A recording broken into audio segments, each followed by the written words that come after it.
veliko je govora o razvoju digitalnih kompetenc in nekako mislim, da je to potrebno spet uravnovesiti. Na eni strani razvijati digitalne kompetence, na drugi strani pa nekako poskrbeti tudi za razvoj socialnih kompetenc. Samo spraševanje o tem, kako se bo nek pojav razvijal v prihodnje, ni dovolj.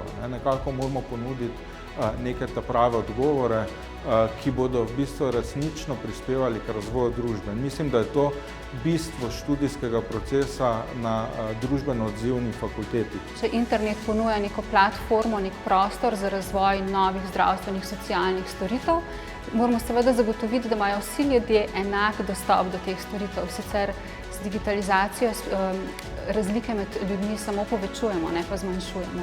Mlajše generacije imajo vedno večje težave tudi s socialnimi omrežji, s tem, kako regulirati to, kako pač sploh postati kritično misleč državljan, če si samo potopljen v ta svet.